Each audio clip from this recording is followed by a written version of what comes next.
that there has been a major problem, really going back about a year now, of drug shortages in this country, perhaps outside the U.S. I actually don't know that, but certainly in the United States, across diseases, but most specifically in cancer. And these are all generic drugs. These are household names like cytarabine and bleomycin and cisplatin and doxorubicin, and all drugs that are used in many cancers. The shortage seems to come as much as it can be diagnosed, that there have been problems in distribution, mostly based on the fact that there have been some mergers of generic companies.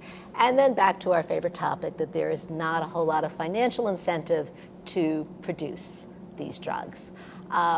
Sometimes there are drugs that are good substitutes, although there can be significant cost in substituting some of these drugs, and sometimes there are drugs, there are not substitutes, probably most significantly in the treatment of leukemia with cytarabine, which is a necessary drug and has been the shortage. There was a summit that was held last fall of several different organizations, one of which was ASCO, that made specific recommendations on drug shortages, again, fairly recommendations you would expect, that there should be some notification, that FDA should have some role in this, is fairly, self-explanatory suggestions.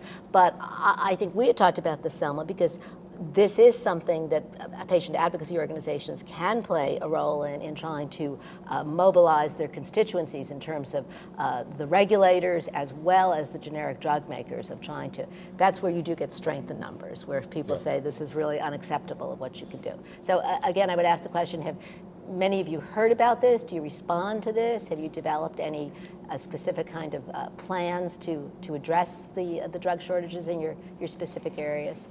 There is a piece of legislation that was introduced by Senator McCaskill. I'm not sure who the co-sponsor is. Yeah, anybody else? And so I think a number of groups here that are in a policy coalition, the Cancer Leadership, we've all signed on to support that. And I think that if I can speak for the group, I think that it's a good first step, but not kind of enough. And we'll be continuing to talk about more further steps.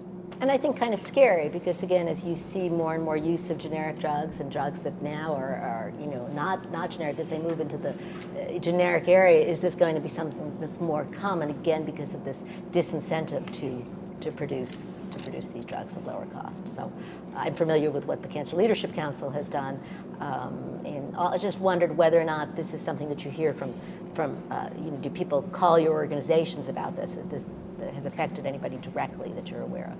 We have an answer line that patients and caregivers, specifically for colorectal cancer, that they can call into. And I happen to be the one who picks up the phone on the other end. So I talk to patients every day, and the shortage that affects colorectal cancer patients is leucovorin. And part of what our organization is trying to do, on top of compiling all of the patients that have been affected and what their personal stories are, is educate them on exactly what the shortage is, because it's not a shortage across the country. There are people at Memorial Sloan Kettering who don't even know there's a shortage of leucovorin, and there are patients in West Virginia who haven't been getting it for 6 months. So there's places that have it and places that don't. So we just try and educate patients, like what's happened, what it is that we know, and I've been on the phone with people, and when I hang up the phone with them, I haven't really told them, I haven't gotten them leucovorin, but I've been able to explain to them how the process works. And finally, the NCCN came out and added some suggestions to their guidelines in terms of what patients can do and what's acceptable in terms of using leucovorin. Or if patients have to go without it, then they can still pursue treatment like that. But again, it's just a lot of times you might not have the answer for a patient, but just educating them on what it is that's happening is really helpful.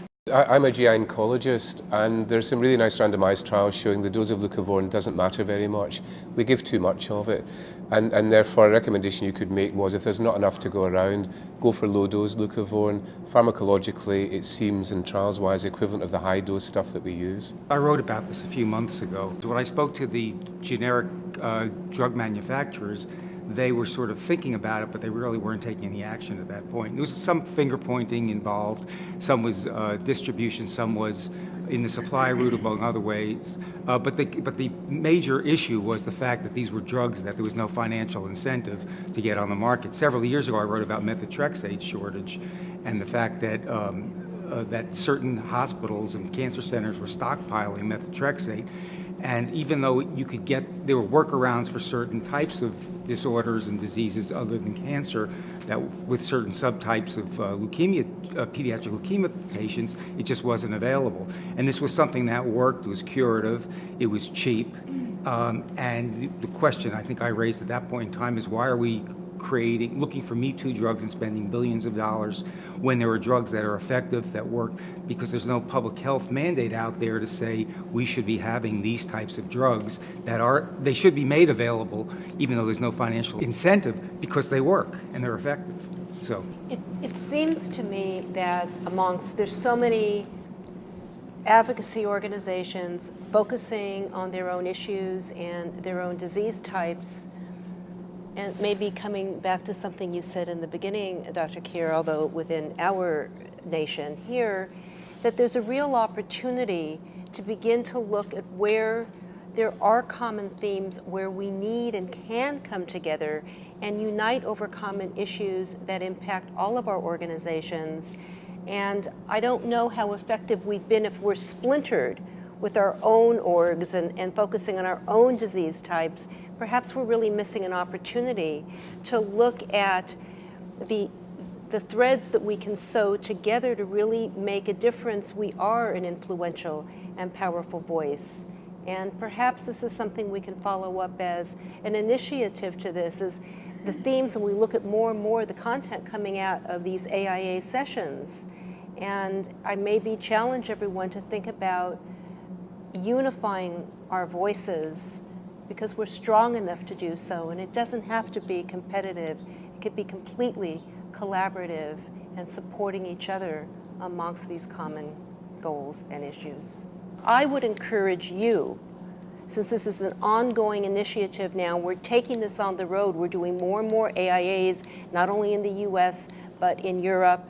One of the ideas that we've had was to hold some kind of communications, basically a summit, for the advocates from the US and in Europe to sit down at a round table and begin to hash out these issues and try to form some kind of a cohesive entity that we can partner on a global level. One, I want to thank all of you, and really this panel, because this could not be done without the expertise of individuals who are extremely well-versed. I hope you have a very successful rest of your ASCO meeting. Thank you very much. Thank you, Selma.